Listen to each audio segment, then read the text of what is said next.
अस्सलाम वालेकुम dear friends, welcome to my channel CSS PMS village. उम्मीद करता हूँ आप खैरियत से होंगे और आपकी तैयारी अच्छी चल रही होगी। जैसा कि CSS 2024 के जो हैं वो पेपर्स चल रहे हैं, आज से शुरू हो चुके हैं।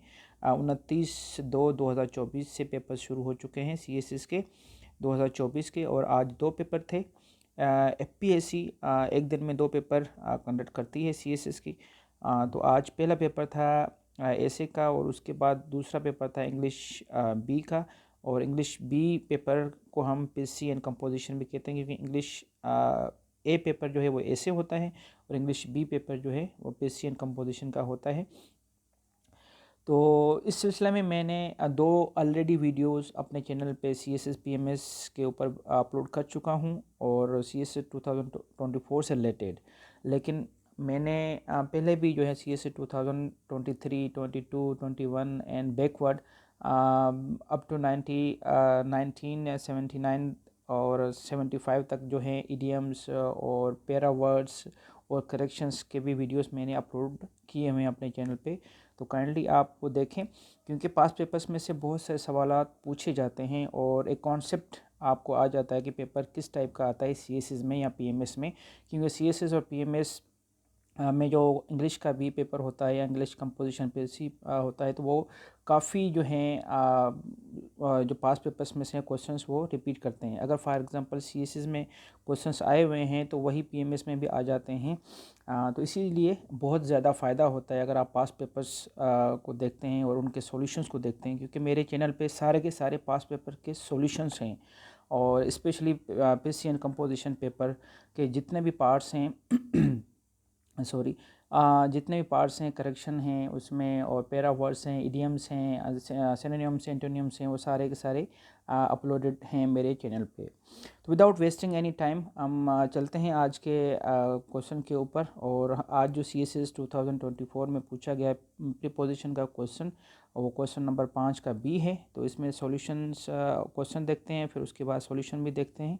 और क्योंकि प्रीपोजिशंस एक तो कॉन्सेप्चुअल होती हैं और दूसरा फिक्स्ड प्रीपोजिशंस होती हैं। फिक्स्ड प्रीपोजिशंस का कोई लॉजिक नहीं होता है, वो फिक्स्ड ही होती हैं, इसीलिए उनको फिक्स्ड ही कहते हैं।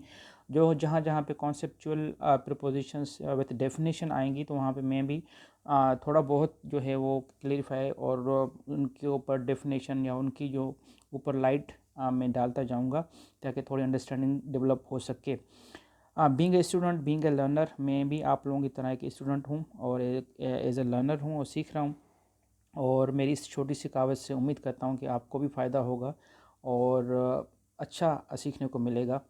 तो चलते हैं विदाउट वेस्टिंग एनी टाइम आज के पहले क्वेश्चन के ऊपर, जो कि हमारे पास हैं। His research is characterised dash a deep understanding of genetic mutation. अच्छा, यहाँ पे कैरेक्टराइज्ड जो हैं वो एक पास्ट पार्टिसिपल है, या इसको थर्ड फॉर्म ऑफ वर्ब कहेंगे।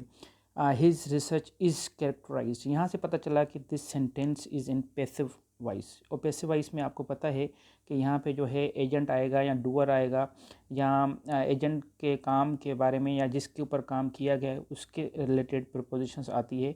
और पैसिव वॉइस में प्रपोजिशंस यूज़ होती हैं, और वहाँ पे वो जो वर्ब है या वो जो कनेक्टर्स हैं या जो सेंटेंस में नाउन प्रोनाउन है, वो अपने साथ जो है प्रपोजिशंस यूज़ करते हैं, और वो यूज़ उसमें हमने करना होता है। तो देखते हैं इसमें कैरेक्टराइज्ड के जो साथ प्रपोजिशंस आएगी, वो देखते हैं कि his research is characterised by यहाँ पे प्रपोजिशंस यूज़ होगी। As his research is characterized by a deep understanding of genetic mutations. Next हमारे पास हैं the solution is contingent dash various factors. तो इसका सॉल्यूशन है the solution is contingent on, यहाँ पे ऑन यूज़ होगा, ये फिक्स प्रोपोजिशन में आता है वेरियस फैक्टर्स।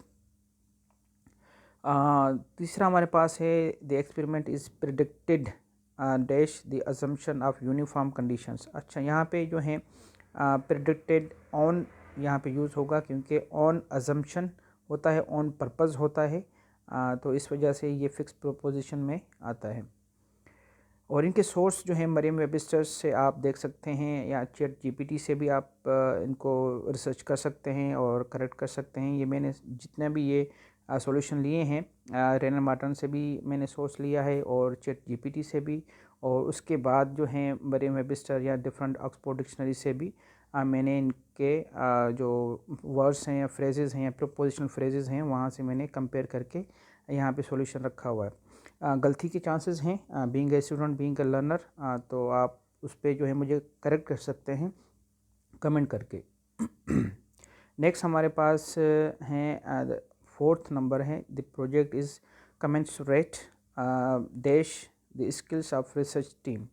अच्छा, यहाँ पे जो ये कमेंसुरेट में से स्टार्ट होना या आगाज़ होना, तो इसका मतलब ये देखते हैं इसका आंसर जो है the project is commensurate with, तो यहाँ पे विथ जो है वो फिक्स प्रोपोजिशंस यूज़ होगी इनके साथ, कमेंसुरेट के साथ।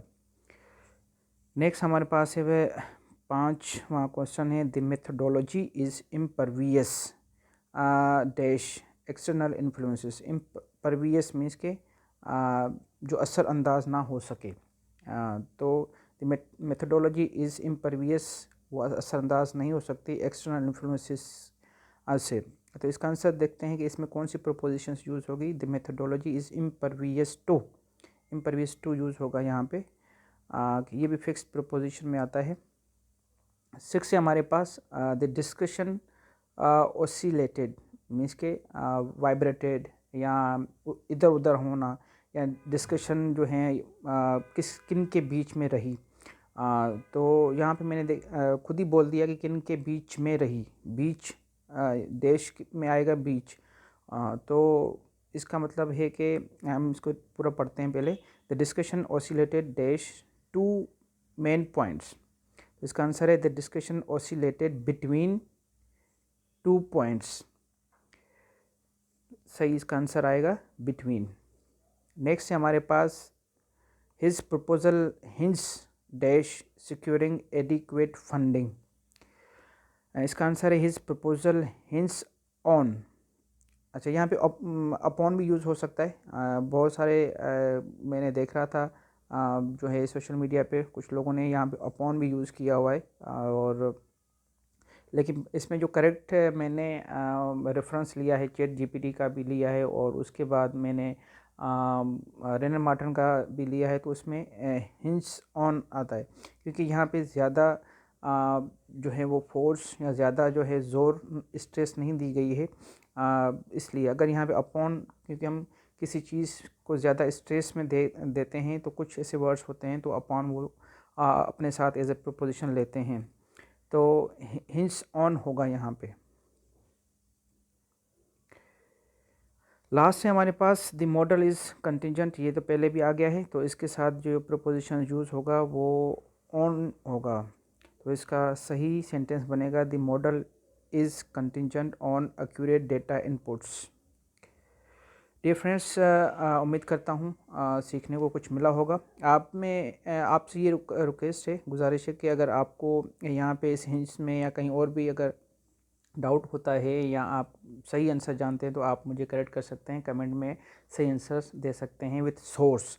आपने सोर्स भी वहाँ पे बताना है कि इस सोर्स से मैंने ये करेक्शन जो है की है और ये सही सेंटेंस है, सही प्रोपोजिशंस ये होगी। थैंक यू सो मच और stay blessed and wish you best of luck for next papers. Stay tuned and अगर आपको थोड़ा बहुत सीखने को मिला है या फ़ायदा पहुंचा है तो काइंडली आप इस चैनल को सब्सक्राइब करें, शेयर करें अपने साथ और लाइक करें। Thank you so much.